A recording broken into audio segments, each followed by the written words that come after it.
अभियांत्रिकी क्षेत्रासाठी मार्गदर्शन करण्याकरिता जे की बी आणि एम या कोर्सेस बद्दल सांगणार आहेत आणि ते आपल्या समाजाचे प्राचार्य प्राध्यापक डॉक्टर सुहास सपाटे सर यांचं परिचय करून देण्यासाठी मी प्राध्यापक विक्रम सूर्यवंशी सरांना विनंती करतो की आपण मार्गदर्शक प्राचार्य प्राध्यापक डॉक्टर सुहास सपाटे यांचं थोडक्यात परिचय करून द्यावा. नमस्कार मित्रांनो, मी विक्रम सूर्यवंशी. मी मेकॅनिकल इंजिनियर आहे आणि मला आज संधी मिळते इंजिनिअरिंग सेक्टर मधल्याच तज्ञांची ओळख करून देण्याची. आपल्यासोबत आहेत डॉक्टर सुहास गजानन सपाटे. यांनी कम्प्युटर सायन्स मधून UG केलेलं आहे आणि कम्प्युटर सायन्स मध्येच PG केलेलं आहे आणि त्या क्षेत्रामध्येच त्यांनी PhD ही केलेली आहे. Centre of excellence in signal and image processing at HGGS IE&T Nanded मधून त्यांनी डॉक्टरेट घेतलेली आहे, PhD केलेली आहे. ही हॅज टॉट at many universities for UG म्हणजे अंडर ग्रॅज्युएटचे कोर्सेसचे आहेत, जे BE चे आहेत आणि पोस्ट ग्रॅज्युएटचे जे कोर्सेस आहेत, जे मास्टर्सचे कोर्सेस आहेत, ते मुंबई युनिव्हर्सिटी असो किंवा Visvesvaraya technical university at Belgaum किंवा शिवाजी युनिव्हर्सिटी आणि पाटूर पुणेरी, तर यांच्याशी संलग्न राहून त्यांनी खूप सारे कोर्सेस कंडक्ट केले आहेत. He has publish 13 journal articles including his research work on automatic breast cancer detection in Springer medical imaging in clinical applications. Elsevier हे एक आपलं टेक्निकल पब्लिकेशन आहे ज्याच्यामध्ये त्याच्यातले computer methods and programs in biomedicine आणि bio cybermetrics and biomedical engineering याच्यामध्ये त्यांनी त्यांचे पेपर्स पब्लिश केलेले आहेत. त्यांच्या क्रेडिटमध्ये 8 पेक्षा अधिक ते नॅशनल कॉन्फरन्सेस आहेत आणि 19 पेक्षा अधिक ह्या इंटरनॅशनल कॉन्फरन्सेस इन्क्लूड होतात. डॉक्टर सुहास यांच्याबद्दल सांगायला आवडेल की ते फक्त PhD नसून आता PhD स्टुडंटसाठी पण ते गायडन्स देत आहेत आणि हे 2 ठिकाणी ते होते त्यांचं. एक आहे Lovely Professional University in Punjab आणि दुसरं आहे कर्नाटकामध्ये VIT मध्ये. I would like invite doctor Suhas Sapate. He is a well respected and he is not a professor and professor in computer science engineering, but currently आता ते एका इंजिनिअरिंग कॉलेजचे प्रिन्सिपल देखील आहेत कोल्हापूर मधल्या Bapuji Salunkhe institute of and technology Kolhapur मध्ये. Welcome sir, board is yours. Okay Vikram, धन्यवाद. मला वाटतं थोडी जास्तच इंट्रोडक्शन झाली, आपल्याकडे वेळ कमी आहे, आपण प्रत्यक्षात PPT वळूया. सर्वप्रथम मी सर्वच संयोजकांचं या ठिकाणी अतिशय आभार व्यक्त करतो आणि खरंच सगळ्यांचं अभिनंदन की आपण घर बसल्या मुलांच्यासाठी हे मार्गदर्शनाची सोय या माध्यमातून इथं केलेली आहे. तर सर्वसाधारणपणे आपण बघतोय की आपल्या समाजातील मुलं सर्व क्षेत्रामध्ये आज आघाडीवर आहेत आणि मुलींचाही सहभाग त्याच्यामध्ये प्रामुख्याने आहे. विक्रम, मला वाटतंय मी ऑडिबल आहे व्यवस्थित? हो सर, आवाज येतोय तुमचा.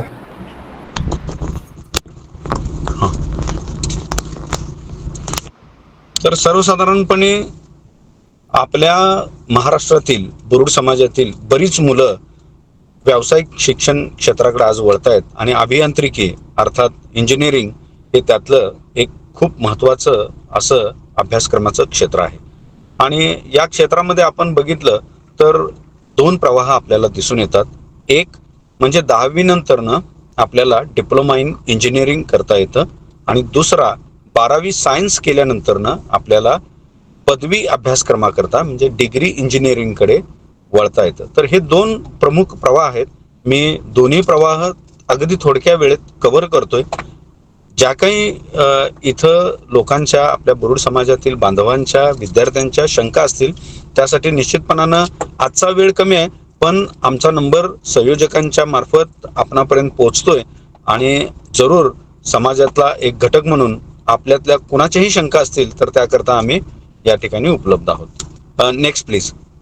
तर सर्वसाधारणपणे आपण जर बघितलं तर 10वीच्या नेक्स्ट विद्यार्थ्यांना सर्वप्रथम आपल्या डिप्लोमा इंजिनिअरिंगकडे वळता येतं. सर्वसाधारणपणे डिप्लोमाला आपण मराठीत पदविका असं म्हणतो. 10वी नंतरचा हा 3 वर्षाचा अभ्यासक्रम आहे.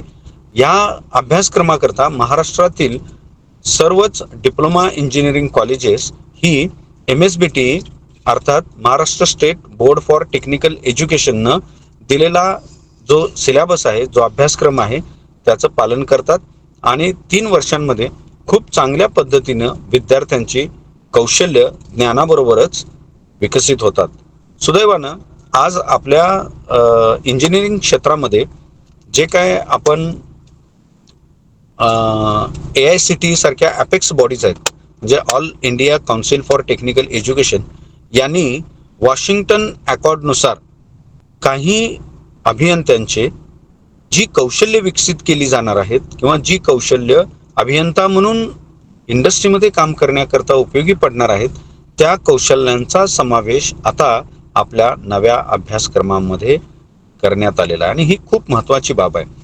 आपली परंपरागत जी पद्धती होती ती ज्ञानावर अवलंबून होती. आता ज्ञानाबरोबरच कौशल्य आणि त्याच्याच बरोबर दृष्टिकोन या तीनही गोष्टींचा संगम आणि त्यांचा विकास हे ध्येय AICTEनं दिलेलं आहे आणि त्यानुसार सर्वच कॉलेजेस आपापल्या राज्यामध्ये दिलेल्या MSBTच्या अभ्यासक्रमानुसार डिप्लोमासाठी मुलांची कौशल्य विकसित करतात.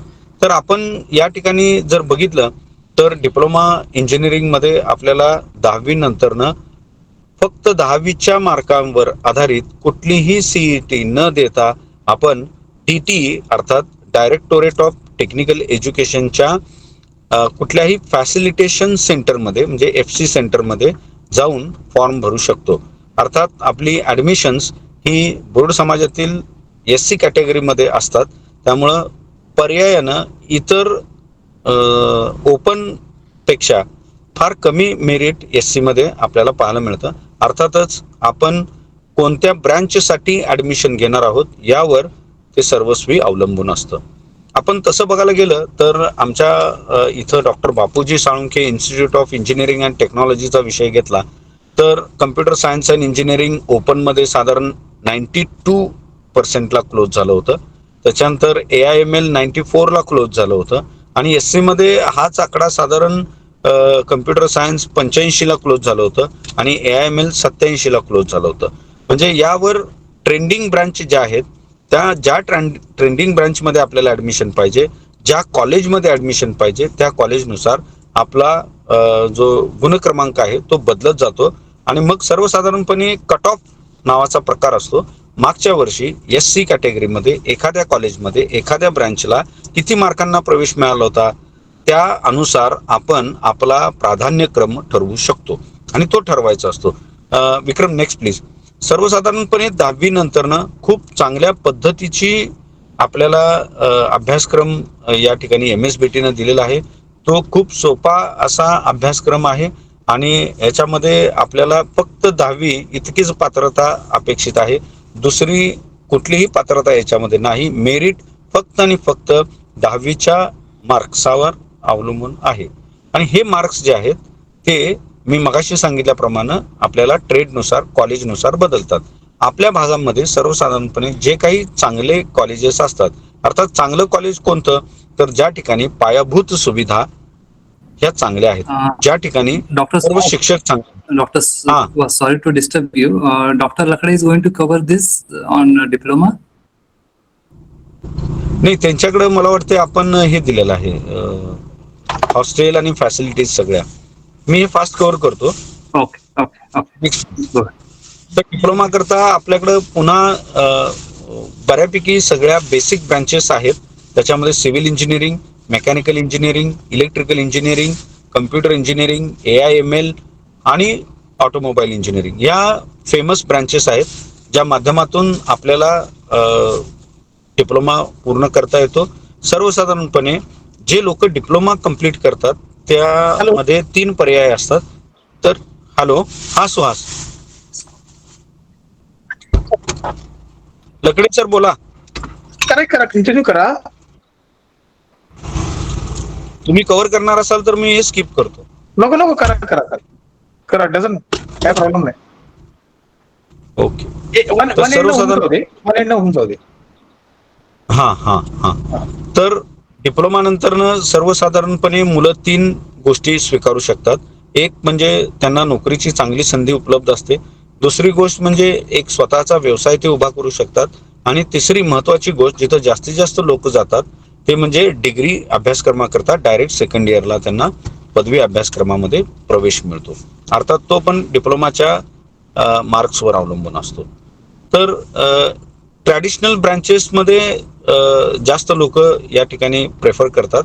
त्यामुळं ट्रॅडिशनल ब्रँच घेऊन आपण जर झालो तर परत डिग्री इंजिनिअरिंग करत असताना आपल्याला बऱ्याचशा स्पेशलाइज ब्रँचचा या ठिकाणी उपयोग होऊ शकतो. Next please.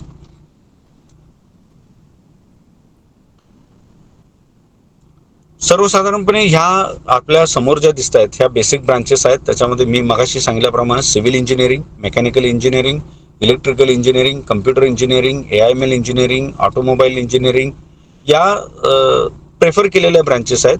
या सोडून बऱ्याच काही ठिकाणी स्पेशलाइज्ड ब्रांचेस सुद्धा असतात.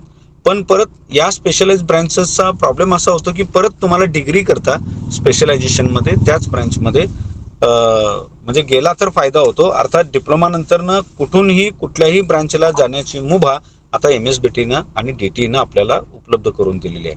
Next please. सर्वसाधारणपणे आपण डिप्लोमा 3 वर्षाचा झाल्यानंतरनं आता 7व्या सेमिस्टरमध्ये 5व्या सेमिस्टरमध्ये आणि 6व्या सेमिस्टरमध्ये वेगवेगळ्या ठिकाणी म्हणजे ऑटोनॉमस असाल तर आणि नसाल तर या पद्धतीनं आपल्याला इंटर्नशिपची आणि ऑन जॉब ट्रेनिंगची सुविधा आपल्याला मिळते. साधारणतः सेकंड इयर कंप्लीट झाल्यानंतरनं 5व्या सेमिस्टरमध्ये येताना 3 वर्षाचा ITR नावाचा प्रोग्राम असतो ज्याच्यामध्ये इंडस्ट्री इंटर्नशिप किंवा इंडस्ट्रीयल ट्रेनिंग हे 3 महिन्याकरता घेतलं जाऊ शकतं. आणि त्या माध्यमातून त्यांची कौशल्य ही अधिक विकसित होतात. ज्या प्रॅक्टिसेस इंडस्ट्रीमध्ये आहेत त्या मुलांना कळतात आणि त्या योगे त्यांचे प्रॅक्टिकल स्किल्स वाढीस लागतात आणि त्याचीच त्यांना प्रोफेशनल इंजिनियर म्हणून पुढे येण्याकरता खूप चांगल्या पद्धतीची मदत अशी होते. Next please.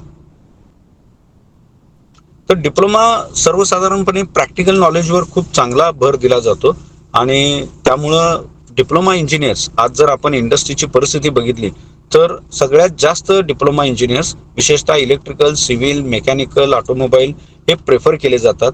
पर्यायानं कम्प्युटर सायन्स, AIML या ब्रँचेसच्या डिप्लोमाच्या विद्यार्थ्यांना इमिजिएटली लगेच जॉब नाही आहेत. फार कमी प्रमाणात जॉब उपलब्ध आहेत.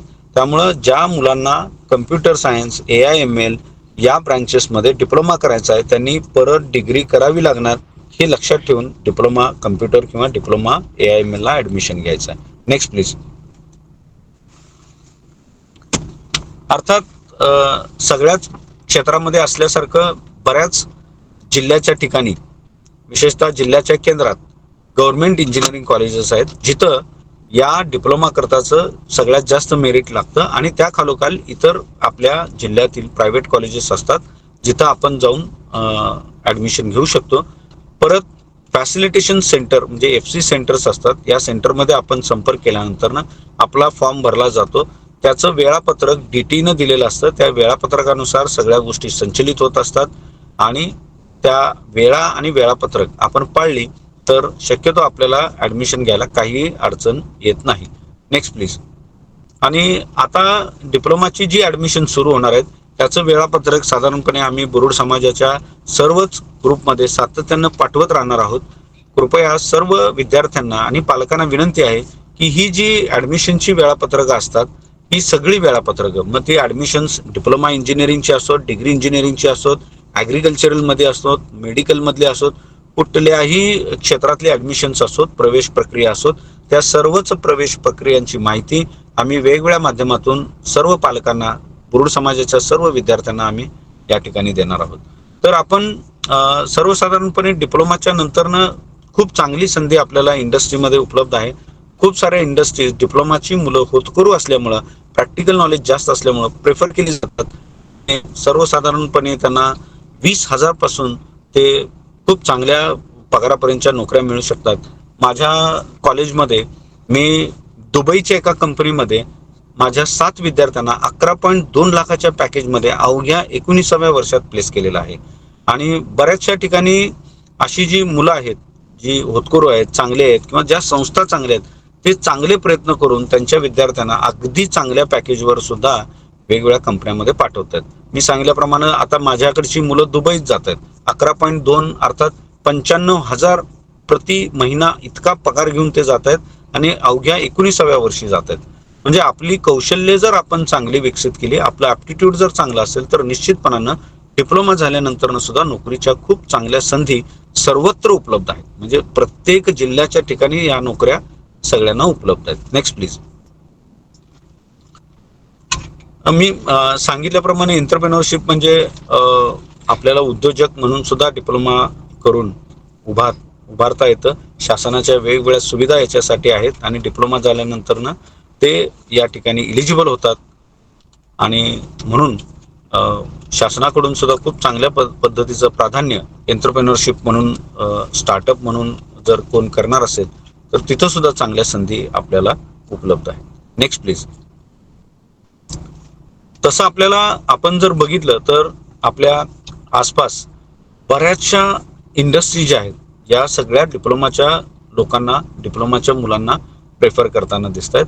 आणि म्हणून आपण जर बघितलं तर इथं वेगवेगळी पदं मी नमूद केलेली आहेत. इंडस्ट्रीमध्ये निव्वळ डिप्लोमा करून सुद्धा वेगवेगळ्या कंपन्यांमध्ये मोठ्या मोठ्या पदावर आज लोक त्या ठिकाणी आपल्याला दिसतात. पण निश्चितपणानं शिक्षणाचं महत्त्व हे अनन्यसाधारण आहे. त्यामुळं डिप्लोमा बऱ्याच मुलांना आवडतो, करतात. पण सर्वांना विनंती आहे की फक्त डिप्लोमा करून आपण थांबायचं नाही, तर मित्रांनो त्याही पुढे आपण परत डिग्री करता जायचं आहे. आणि म्हणून पुढच्या स्लाइडमध्ये मी डिग्रीचे ॲडमिशन करता येतो. डिप्लोमा झाल्यानंतर नेक्स्ट प्लीज. डिप्लोमा झाल्यानंतर ना डायरेक्ट सेकंड इयरला आपल्याला ॲडमिशन घेता येतं. Next please. नेक्स्ट. तर आपल्याला direct second year degree engineering करता डिप्लोमा झाल्यानंतर प्रवेश मिळतो. त्याची प्रक्रिया परत DTE मार्फत होते आणि त्याची परत जी काय डेडलाईन्स वगैरे असतात, शेड्यूल असतं, ते आम्ही या ठिकाणी आपणा सर्वांसाठी प्रकाशित करू आणि वेगवेगळ्या ग्रुपच्या माध्यमातून आम्ही ते आपणापर्यंत पोहोचवू. सर्वसाधारणपणे 12वी झाल्यानंतरच्या विद्यार्थ्यांना PCM ग्रुप जो असतो, फिजिक्स, केमिस्ट्री, मॅथमॅटिक्स, ज्यांना इंजिनिअरिंगकडे इंटरेस्ट आहे, अशा लोकांकरता 12वी मध्ये असतानाच महाराष्ट्र शासनातर्फे किंबहुना प्रत्येक राज्याची एक कॉमन एंट्रन्स टेस्ट असते. जसं की आपल्या इथं MHT CET आहे. या MHT CETच्या मेरिटच्या आधारावर आपल्याला इंजिनिअरिंगच्या क्षेत्रामध्ये प्रवेश करता येतो. विशेष करून जी हुशार मुलं असतात ती आपणा सर्वांना माहीत असल्याप्रमाणे या MHT CET व्यतिरिक्त IIT मध्ये प्रवेश घेण्याकरता JEE जॉईंट एंट्रन्स टेस्ट असते आणि ही IIT मार्फत राबवली जाते. ती 2 स्तरामध्ये असते. IIT JEE मेन आणि JEE ॲडव्हान्स. SC कॅटेगरीमध्ये आपल्याला ॲडव्हान्समध्ये जाण्याकरता जी पात्रता आहे ती साधारण 60 मार्कांची आहे. म्हणजे तुम्हाला मेन्समध्ये 60% मार्क्स मिळाले तर ॲडव्हान्स्ड करता आपण पात्र होतो. आणि ॲडव्हान्स्डमध्ये मी एका स्लाइडमध्ये कट ऑफ दिलेले आहेत. तर त्या ॲडव्हान्सच्या स्कोअरच्या आधारावर आपण IIT सारख्या, NIT सारख्या, REC सारख्या इन्स्टिट्यूटमध्ये, नामांकित इन्स्टिट्यूटमध्ये प्रवेश घेऊ शकतो. अर्थात या ज्या IITs आहेत, NITs आहेत, या सगळ्या इन्स्टिट्यूट्स ऑफ नॅशनल इम्पॉर्टन्स आहेत. एवढ्याच करता की शिक्षणाचा दर्जा हा अतिशय उंचावलेला आहे. खूप चांगल्या पद्धतीच्या सुविधा, साधन सामुग्री आणि लॅबोरेटरीज, त्याचबरोबर उत्कृष्ट दर्जाचा स्टाफ जो आहे, टीचिंग स्टाफ आहे, प्रोफेसर्स आहेत, खूप चांगल्या पद्धतीचा रिसर्च आणि खूप चांगल्या पद्धतीच्या सगळ्याच गोष्टी या IITs मध्ये आणि NITs मध्ये आपल्याला उपलब्ध आहेत. आणि म्हणूनच मी सर्वांना विनंती करेन की ज्यांचा JEE मेनचा आणि ॲडव्हान्सचा स्कोर आलेला आहे त्यांच्यासाठी आपण पुन्हा एकदा भेटूया आणि जेणेकरून त्यांना योग्य असं मार्गदर्शन मिळेल आणि योग्य त्या ठिकाणी IIT मध्ये ते जातील. मला सांगायला अतिशय आनंद होतोय की आपल्या कोल्हापूरची एक कन्या श्रद्धा खैरे ही IIT बॉम्बेमध्ये कम्प्युटर सायन्समध्ये 99% तिने ऍडमिशन घेतलेलं आहे. अर्थात ही गोष्ट मी एवढ्यासाठी नमूद करतोय की अजूनही आपल्याच बुरुड समाजातील बरेचसे होतकरू विद्यार्थी आहेत जे IITs मध्ये आणि NITs मध्ये जाऊ शकतात.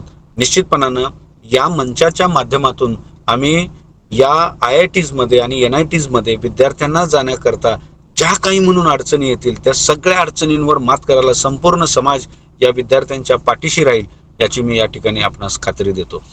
तर डिग्री इंजिनिअरिंग करता जर आपण बघितलं तर एक म्हणजे IITs आहेत, त्याच्यामध्ये परत वेगवेगळ्या ब्रांचेस आहेत ज्याचा आपण विचार करणारच आहोत. NITs आहेत आणि मग त्या खालोखाल प्रत्येक राज्यामध्ये खूप नामांकित अशी इंजिनिअरिंग कॉलेजेस आहेत.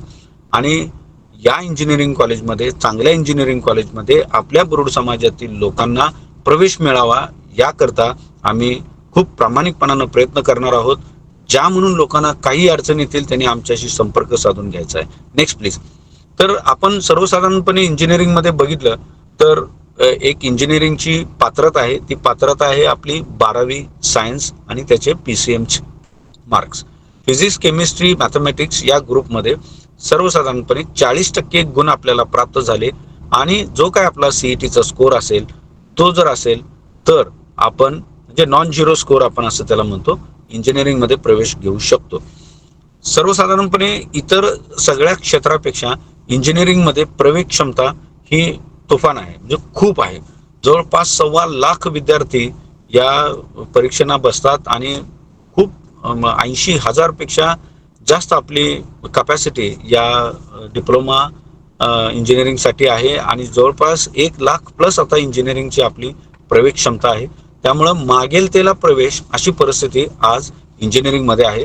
त्यामुळं कमी मार्क पडलेल्यांना सुद्धा खूप चांगल्या पद्धतीची संधी इंजिनिअरिंग अभ्यासक्रमामध्ये आहे हे या ठिकाणी मी नमूद करतो. तर नेक्स्ट प्लीज. पात्रता फक्त 12वी PCM 40% आणि आपला नॉन झिरो CET स्कोर इतकीच आहे.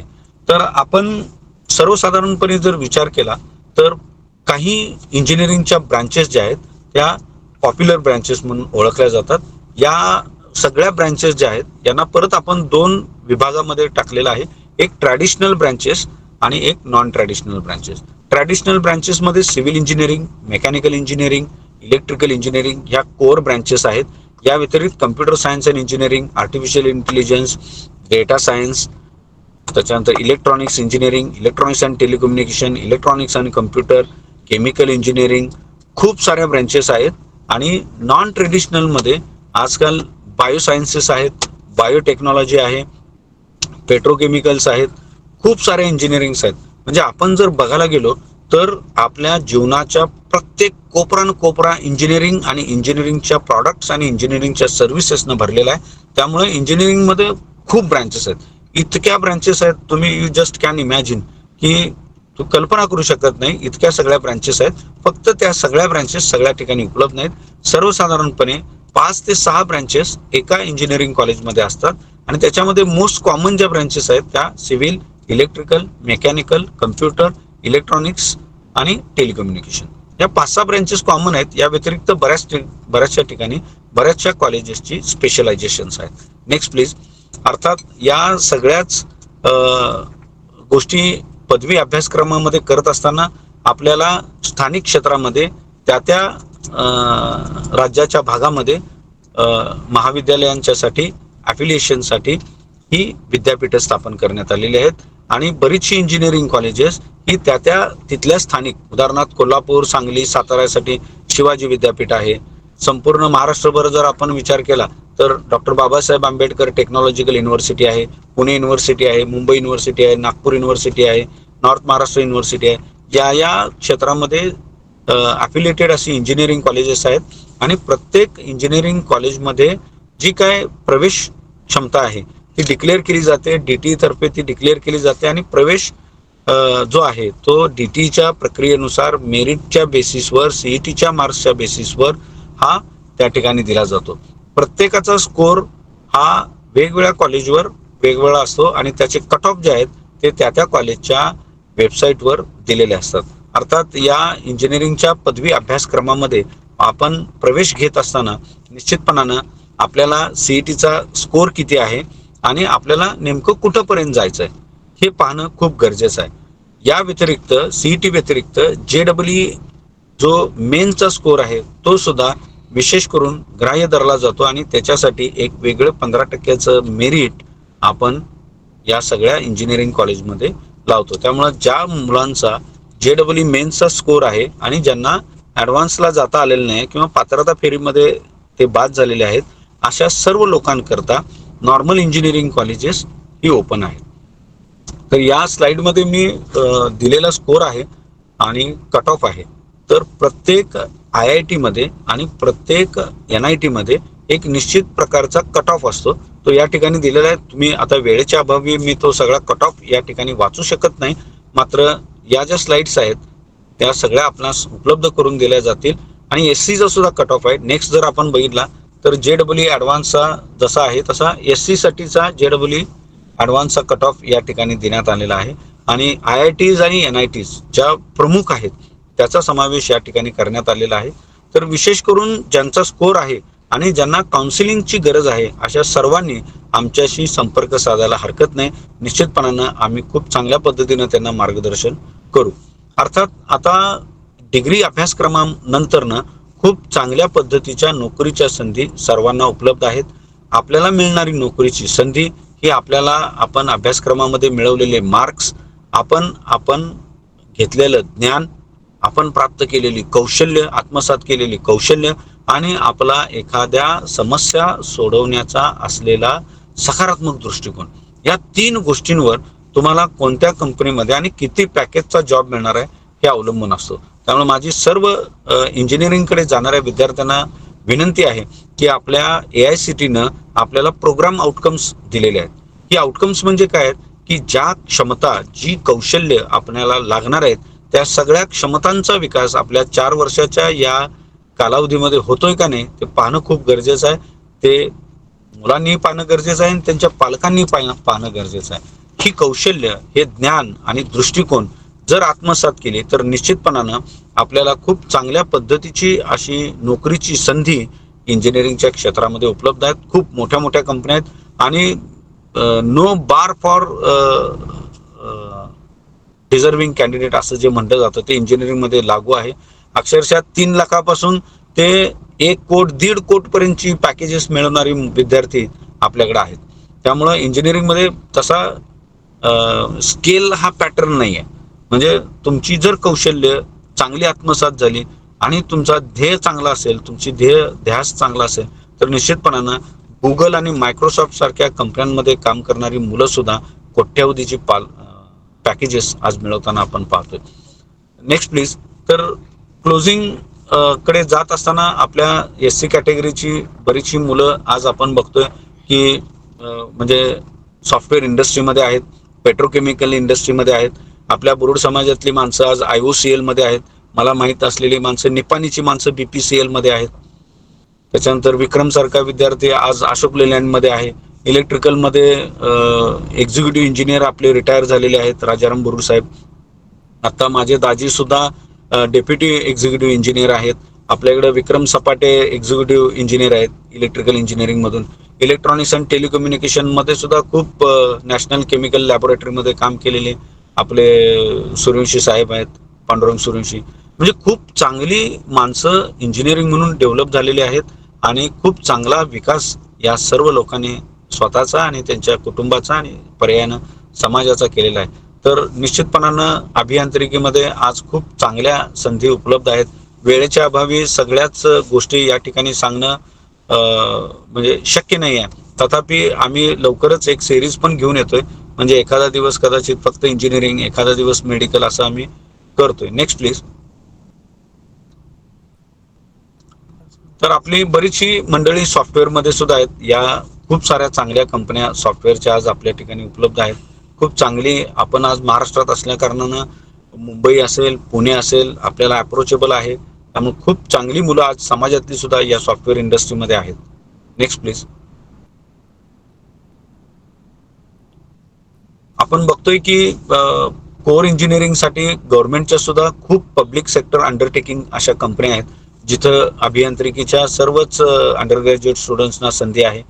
सर्वांना विनंती आहे की इंजिनिअरिंगला ऍडमिशन घेतल्यानंतर आपल्याला graduate aptitude test in engineering म्हणजे गेट नावाची परीक्षा असते, ती जर दिली तर डायरेक्ट गव्हर्नमेंटमध्ये आपल्याला खूप चांगल्या पद्धतीची संधी आहे. 96,000 इतका पगार आपल्याला या ठिकाणी आहे.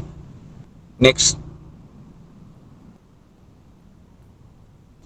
डिग्री नंतरनं बरेचसे जण फक्त नोकरी करतात. तसं न करता जर पोस्ट ग्रॅज्युएशन केलं तर गेट नंतरनं आपल्याला IIT मध्ये NIT मध्ये परत प्रवेश मिळू शकतो आणि मग पुन्हा वेगवेगळी आपल्याला संधी मोठ्या कंपनीमध्ये चांगल्या पगाराच्या नोकरीची आणि एंटरप्रेन्योरशिप बनण्याची या ठिकाणी उपलब्ध होऊ शकते. Next please. हा रिसर्चचा एक डोमेन जो आहे तो इंजिनिअरिंगमध्ये खूप चांगल्या पद्धतीनं आजकाल उदयास येतोय. बऱ्यापैकी सगळ्या NITs मध्ये, बऱ्यापैकी सगळ्या IITs मध्ये रिसर्च सेंटर्स आहेत. गेटच्या बेसिसवर आपल्याला या रिसर्च सेंटरमध्ये डायरेक्ट ॲडमिशन्स आहेत आणि खूप चांगल्या पद्धतीचा स्टायपंड या ठिकाणी आहे. जवळपास 37,000 रुपयाचा स्टायपंड MTech करता आहे आणि PhD करता जवळपास 54,000 इतका स्टायपंड आपल्याला मिळतोय. त्यामुळं डायरेक्ट PhD जर केली तरी सुद्धा आपल्याला चांगल्या पद्धतीची संधी इतर प्रदेशात सुद्धा मिळू शकते जर आपण IITs आणि NITs मधून गेलो तर. Next please. तर आपण जर बघितलं तर खूप सर्वत्र इंजिनिअरिंग व्यापलेलं आहे. म्हणजे ते प्रायव्हेट सेक्टर असो, गव्हर्नमेंट सेक्टर असो, फॉरेन मधले सेक्टर्स असो, सगळ्या ठिकाणी इंजिनियर्सना प्रचंड प्रमाणात डिमांड आहे. त्यामुळं जर इंजिनिअरिंगमध्ये काही आपल्यातली मुलं प्रवेश घेत असतील तर निश्चितपणानं त्यांच्या भविष्याला चांगला आकार आणि त्यांची फायनान्शियल स्टेबिलिटी खूप चांगल्या पद्धतीची देण्यास मदत होते. अर्थातच आता सगळीकडेच स्पर्धा वाढत असल्यामुळं निश्चितपणानं सर्व मुलांनी, पालकांनी आपल्या ज्ञानाकडं, कौशल्याकडं आणि दृष्टिकोनाकडं जास्त लक्ष देणं हे गरजेचं आहे. आणि या 3 गोष्टींचा जर आपण चांगला विचार केला तर खूप चांगल्या पद्धतीचं करिअर आपल्याला इंजिनिअरिंगमध्ये घडवता येईल. आणि या सगळ्या इंजिनिअरिंगच्या कॉलेजमध्ये मुलींना फ्री ऑफ कॉस्ट एज्युकेशन आहे. म्हणजे ट्युशन फी 0 आणि डेव्हलपमेंट फी 0. फक्त इतर जी फी आहे ती साधारण 4-5 ते काही ठिकाणी 10,000 पर्यंत जास्तीत जास्त आहे, तेवढीच भरावी लागते. या व्यतिरिक्त डॉक्टर बाबासाहेब आंबेडकर यांच्या नावानं आपल्याला वसतिगृहाची सोय आहे आणि ज्यांना वसतिगृहात राहता येत नाही त्यांच्यासाठी स्कॉलरशिप आहे. तर या सगळ्याचा विचार जर आपण केला तर अभियांत्रिकीमध्ये अक्षरशः काहीच पैसे लागत नाहीत अशी अवस्था आहे. फक्त थोडेफार जुजबी जो खर्च आहे तेवढाच प्रवेश घेतानाचा आहे, नंतरनं काहीही खर्च नाही.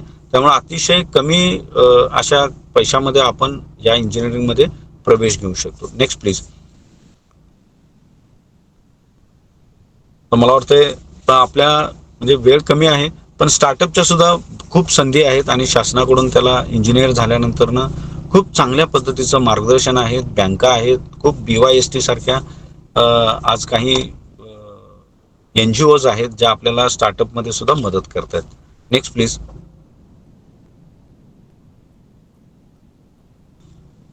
सर्वसाधारणपणे आपण इंजिनिअरिंग कॉलेजकडे बघत असताना 12वी झाल्यानंतरनं NDA that is national defence academy सारख्या सुद्धा आपल्याकडे अपॉर्च्युनिटीज आहेत आणि यांच्या स्पेशल एंट्रन्स असतात. त्याच्या सुद्धा तारखा हे होत आहेत आणि म्हणजे त्याचं शेड्यूल आम्ही देऊ. Next please.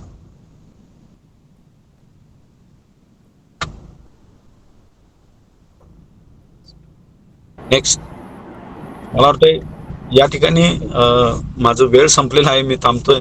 तर या संदर्भातल्या बऱ्याच काही शंका आपल्याकडे असण्याची शक्यता आहे. मी सर्वांना विनंती करेन की बिनधास्तपणे आमचा नंबर तुम्ही घ्या आणि ज्या काही अडचणी असतील, ज्या काही गोष्टी असतील, मुख्यत्वे आपल्याला कास्ट सर्टिफिकेट्स आणि व्हॅलिडिटी सर्टिफिकेट्स आणि मग या प्रवेश फेऱ्या ज्या असतात सगळ्या त्याविषयी बऱ्याचशा अडचणी असतात. कोणतीही अडचण असेल तर त्या सर्व तुमच्या अडचणी दूर करण्याकरता आम्ही सर्वतोपरी प्रयत्न करू. आणि एवढं बोलून मी या ठिकाणी थांबतो कारण बरेचसे बाकीचे वक्ते थांबलेले आहेत. पुन्हा एकदा सर्व संयोजकांचं या ठिकाणी आभार व्यक्त करतो. थँक्यू. धन्यवाद sir. Thank you so much sir. अतिशय मोलाचं मार्गदर्शन डॉक्टर सुहास सपाटे सरांनी इंजिनिअरिंग क्षेत्रासाठी दिलेलं आहे. यानंतर आपल्याकडे गृह समाजातीलच दुसरे मार्गदर्शक आहेत जे